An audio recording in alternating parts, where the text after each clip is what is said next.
Hello dear, good evening everyone. Welcome to channel read for job. आप लोग के लिए प्रीवियस ईयर क्वेश्चन यहाँ पर लेकर आए हैं जो सीटीपी है और ईवीएस दोनों का करा रहे हैं। और यहाँ पर क्लास हो रहा है जो बाइलिंगुअल हो रहा है। आप लोग रिकॉर्ड क्लास दे रहे हैं, अभी कुछ दिनों के लिए है और बस अब ख़त्म ही होने वाला है। अब इसके बाद हम आप लोग की थ्योरी क्लास जब भी लेंगे थे तो लाइव क्लास के साथ आप लोग के लेंगे। यहाँ पर दिसंबर 2018 का क्वेश्चन है जो पार्ट 1 में हम आप लोग को दे रहे हैं। पार्ट हम आप लोग को देंगे और उसी में हम क्या करेंगे कि बहुत अच्छा से एक्सप्लेन के साथ आप लोग के देंगे कि ताकि आप समझ में आए और समझ में आके साथ साथ आप लोग क्वेश्चन के आंसर भी बना सके। ओके, यहाँ पर सॉरी गाइस। कोहल वर्ग के सिद्धांत के योगदान के रूप में निम्नलिखित में से किसे माना जा सकता है? तो उनके सिद्धांत ने संज्ञानात्मक परिपक्वता और नैतिक परिपक्वता के बीच एक सहयोग का समर्थन किया है।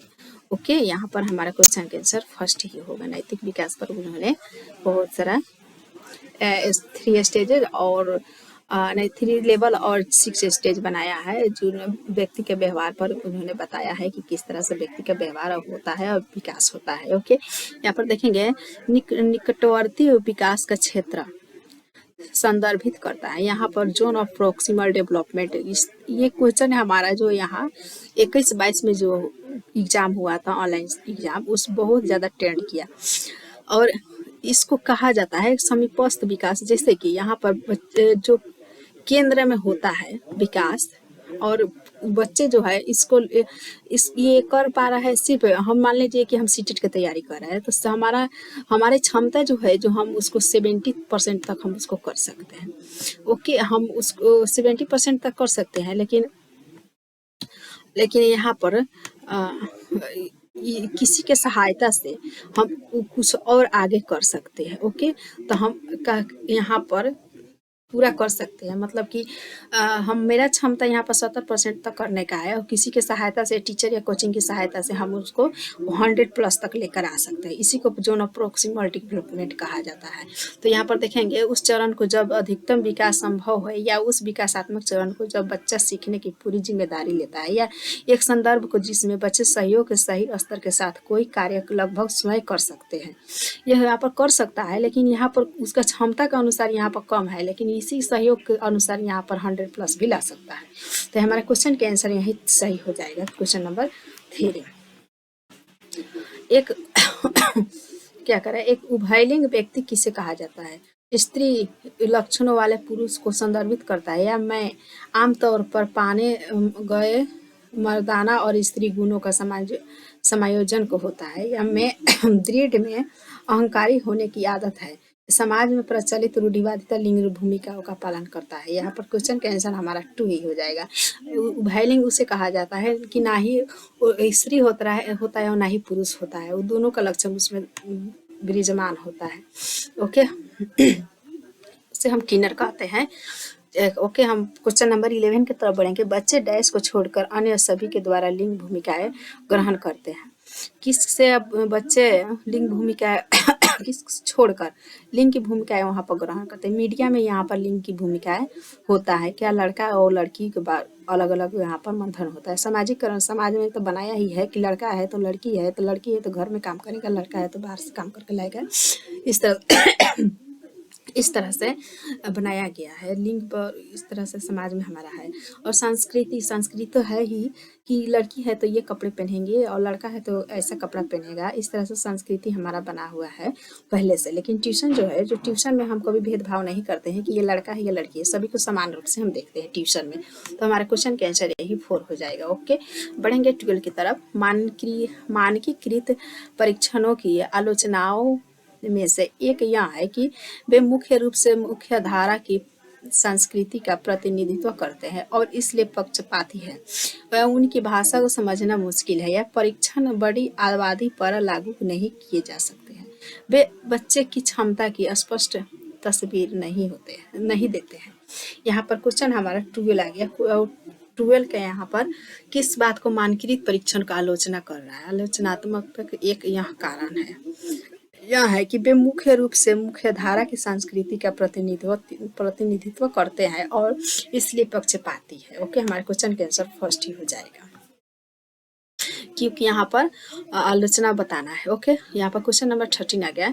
एकाधिक बुद्धिमानी का सिद्धांत क्या कहता है? कहता है कि बुद्धिमानी सिद्धांत क्या कहलाता है?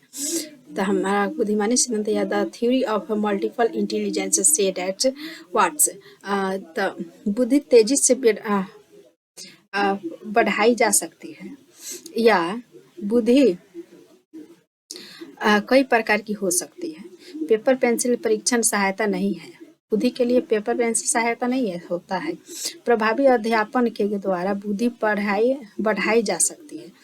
यहाँ पर प्रभावी अध्ययन के द्वारा बुद्धि को बढ़ाया जा सकता है, लेकिन प्रभावी उस पर जोर नहीं देना है, प्रेशर नहीं देना है।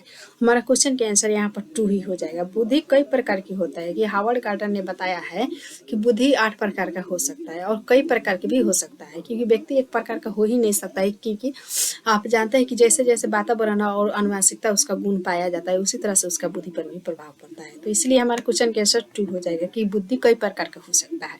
बढ़ेंगे 14 की तरफ। शिक्षक सीखने के लिए मूल्यांकन और सीखने के मूल्यांकन दोनों का उपयोग कर सकता है। बच्चे यहाँ पर क्वेश्चन दिया है कि मूल्यांकन किस तरह से हो पाता है? बच्चों की प्रगति और उपलब्धि स्तर को जानने में तो यहाँ पर ये क्वेश्चन का आंसर हमारा सही है कि मूल्यांकन इसलिए किया जाता है कि बच्चे के कितना प्रगति किया है, क्या सीखा है, क्या नहीं सीखा है, कहाँ उसको कमी है, किस तरह से हम उसको सिखा सकते हैं। जैसे कि हम बच्चे को किसी कुछ विषय में हम पढ़ा रहे हैं उसको, तो हम उसको पढ़ाएंगे, फिर उससे पूछेंगे, वो हमको जवाब देगा कि नहीं देगा, उस तरह से हम उसको आकलन करेंगे। ओके, तो हमारा क्वेश्चन के आंसर फर्स्ट ही हो जाएगा। बच्चे यहाँ पर ये तीनों हमारा क्वेश्चन गलत है, से नेगेटिव है। बच्चे की सीखने की जरूरत को जानने में और तदनुसार शिक्षण रणनीति का चयन करें। रणनीति को कभी भी चयन नहीं करना है। या आवधिक अंतरालों पर बच्चे के प्रदर्शन का आकलन करने और उनके प्रदर्शन को प्रमाणित करने में ये भी नहीं होगा। बच्चे की प्रगति की निगरानी करने के लिए निगरानी, तो यहाँ पे भी सब गलती हो जाएगी। ये हमारा जो है यहाँ पर 1 2 3 1 नंबर सही है, लेकिन यहाँ पर जो और सब जो है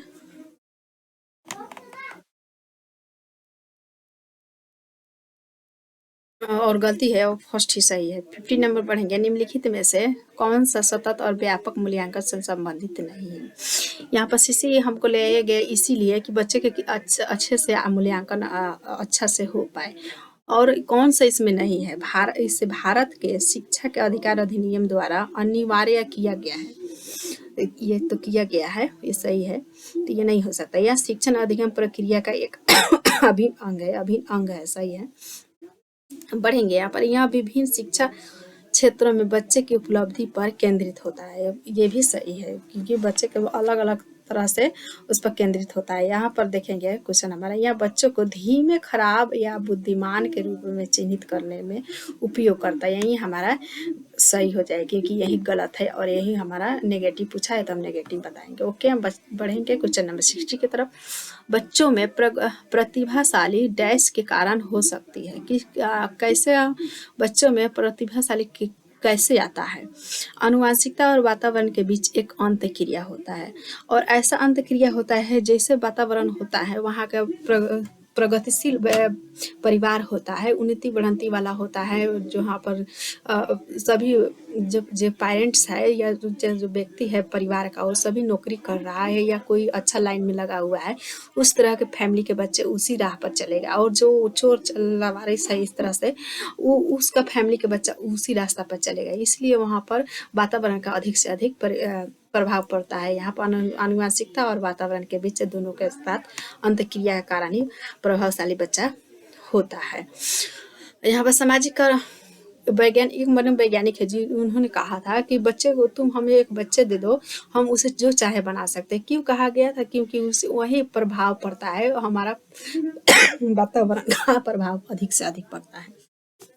ओके, क्योंकि यहाँ पर देखेंगे हमारा क्वेश्चन नंबर 70 आ गया। सामाजिक आर्थिक रूप से वंचित पृष्ठभूमि से आने वाले बच्चे को कक्षा में माहौल की आवश्यकता होती है जो उन्हें अच्छा व्यवहार सिखाता है, उन्हें संस्कृति और भाषाई ज्ञान को महत्व देता है तथा उनका उपयोग करता है या उनकी भाषा के उपयोग को हतोत्साहित करता है या ताकि वे मुख्य धारा की भाषा सीख सकें या बच्चों को उनकी क्षमताओं के आधार पर वर्गीकृत करते हैं। कैसा उसको